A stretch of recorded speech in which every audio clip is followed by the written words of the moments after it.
up, pretty gang? It's your favorite nail tech Peaches, back with another video, and today I'm going to show you guys how I did this really pretty flower, perfect for spring. This is actually going to be part 1 of 2, because in part 2 I'm going to show you how I did the beads in the background. Part 1 is solely focused on this flower. I do want to let you guys know that you're probably going to hear me getting ready in the background because I'm literally about to leave for LA. I have to go to a funeral, and so I'm about to be on the road. I just want to make sure I get a video out before I go.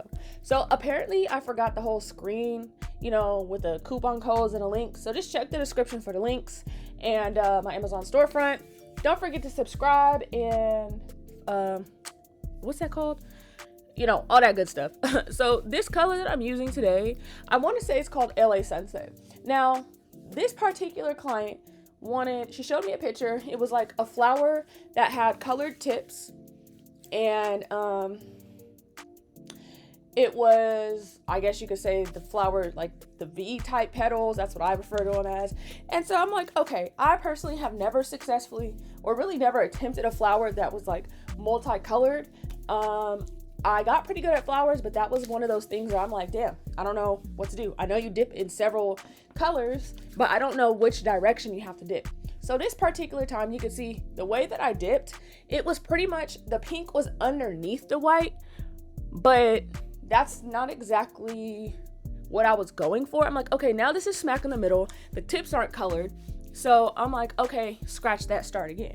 So I personally don't watch tutorials or like look too deeply into the inspo pic. Once I see the inspo pic or whatever, I kind of like, okay, how would I do this? That's personally how I work. So this time I'm like, okay, the white and then the pink, because I'm thinking to myself, whichever color is on the tip, maybe that has to be on the end. I don't know, you guys. Honestly, this was like a little bit difficult because it's not making the flower, it's placing the color where it needs to be. Like that took me a bunch of times to figure out. And honestly, even if I did this again, it would probably take me a bunch of tries again, because it's like, that's the hardest part. Now, as far as doing the flower itself, that's dependent on liquid to powder ratios. And so I know I always say this, but you got to have them down. If you use too much water, your flowers are honestly going to be so flat, they're not going to stand up. It's going to be horrible. And if you don't use enough liquid, they are not going to form at all. They're just going to be really hard beads. So you can see this one was a better attempt, like color wise, but I was like, this is a little bit too small for me. So I was kind of like irritated because I'm like, damn, this is kind of like what I need as far as coloring, but this is not what I need as far as size. So I'm like, okay, let's try it again. So I think this is my 4th attempt currently, right? Something like that, 3rd, 4th. So this is the attempt that worked. So as you can see, I dipped into the white and then I dipped into the pink. Now I laid the bead down, right? Because it's kind of dry, so it's acting like it's not going to stick, but it will, okay? Now, if the bead is not big enough for you to do what you need to do, you're going to have to start over, because if you try to add color on top of this, it's not going to work. So, okay, I was like, let me try again, because that wasn't the right ratio. So this time I was like, okay, I guess I dipped pink first and then the white. Is that what I did? So I'm like, okay, let's try again. All right. Now, this time the bead seemed like it was big enough, and I let it go ahead and set and rest for a minute while I did the other one. That's important because you want to make sure it's the right ratio, and you want to give room for it to be able to dry before you go on to the other ones. So I went ahead, let that bead settle for a second. It's crucial, you guys. Time is everything with these type of flowers, okay? So you guys have seen me do flowers before. I have explicit tutorials on how to do this. But to do these like V kind of flowers, I call them, like where the tips are pointed, basically, you're gonna act like you are doing them like regular petals, and you need to spread them out first, okay?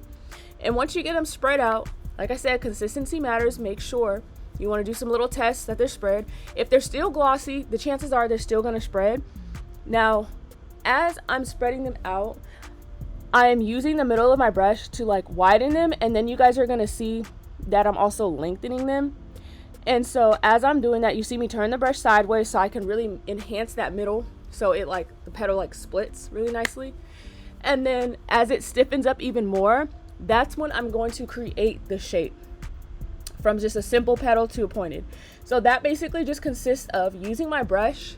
I'm placing it flat against where I want the point, and I'm going to go ahead and just let the brush do the work for me, okay? Now you're going to want to make sure your petal is spread nicely, because if not, when you go and do the point, you're not going to have that nice like triangular effect at the top. So you're going to basically see me go back and forth with pushing my brush against the side to make that point and splitting the middle, so that way I still have that like depth to it. So this is just going to be a game of going back and forth based on your preference. Everybody does them differently. Now I could have done this part like bigger, because it was going to take up a good amount of nail, but then I was like, no, because if I do it even bigger, it's going to take away from the look of the beads, you know? So this honestly takes a bunch of patience. If you don't have patience, it's not ever going to work, okay? This is not something I would suggest doing last minute. This is something that I suggest making sure you have ample time. So when this client showed me the picture from the jump, I knew like, okay, the French tip nails, I was like, I'm just going to paint them on later, because it's going to be too much trying to wait for those to dry. You know, everything else was ombre, knocked the base out quickly, and I knew I was going to have space for this. So now that those beads are pretty much dry, they're stiff enough, I'm going to do the other ones. So now I know like, okay, dip in the pink first and then the white. I personally start with the petals on the sides of what's already there.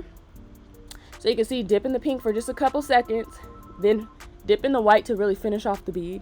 And that way they have time to set and dry, so I can continue working fast. You know what I'm saying? Ooh, sorry about the phone. So I'm making sure that those flowers come to a really nice point. Now they were a little bit more pink than I wanted to, but at this point I was like, screw it, because this is what we got to do. All right, this is it. So at this point, I'm doing these petals as regular circular petals, and I'm using my brush to spread them open again and elongate them.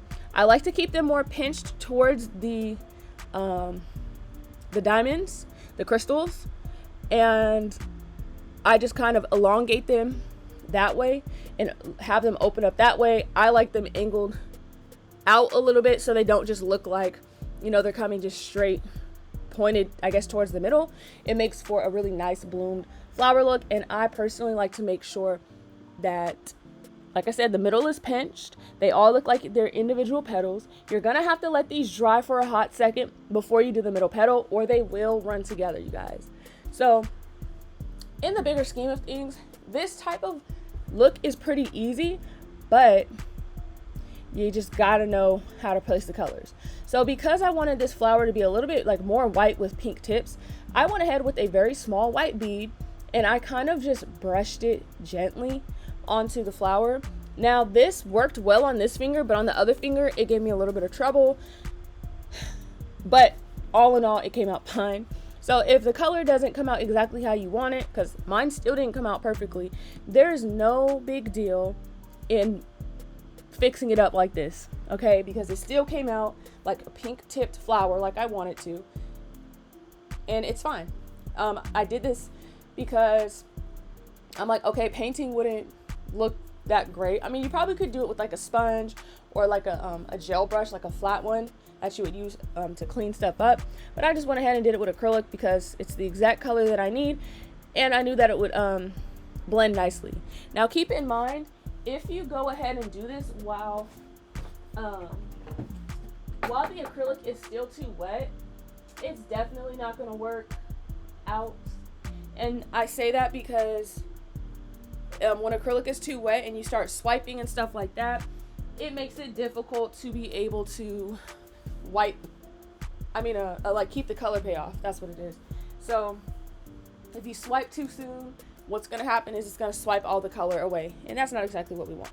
So now that I feel like the other ones are a little bit drier, I'm going to go ahead with the next bead and put it right in the middle. Now it looks like it's a tight fit, but remember, we are going to keep that flower pinched towards the middle, and we're going to elongate it out, and so it's going to end up being where it needs to be. So just keep in mind for that space, we want to keep the petals as even as possible. So I'm letting that set up and rest while I'm fixing and adjusting the other petals.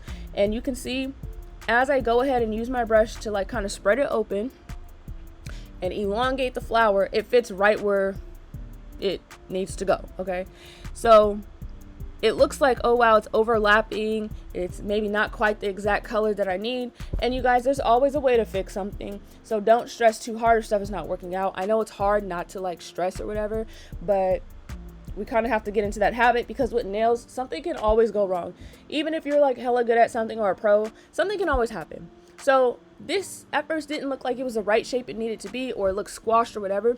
I just need the space to be able to put the flower there so I can open it up, and I will adjust around the edges and stuff. As you can see, I will adjust that so that it looks right. So you can see I'm fixing the inside of the flower by pushing the corners in so it looks pinched, and the outside I'm just widening up the outside petal of the flower.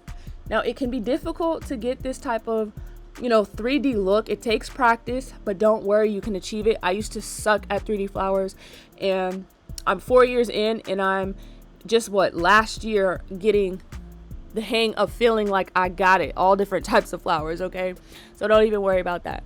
So like I said, in part 2 I'm gonna show you how I do the beads and stuff. I didn't want this video to be too long, and honestly I'm supposed to already be on the road or whatever, so I just want to really make sure I got this out to you. So don't forget to subscribe, because you don't want to miss how I finish the rest of this finger off. It's really, really pretty, and it's super duper easy. But there are some tips and tricks that I have for using those beads. You know what I'm saying? And let me know down below, do you like flowers? 3D flowers, are they a pain in the ass? Like, how do you go about it? And I hope you guys enjoyed this video. And of course, I'm about to show you guys the final look. Of course, we don't have the beads yet, but we will. Here is a final look one more time, and as always, I appreciate you guys, and I'll see you guys in the next video.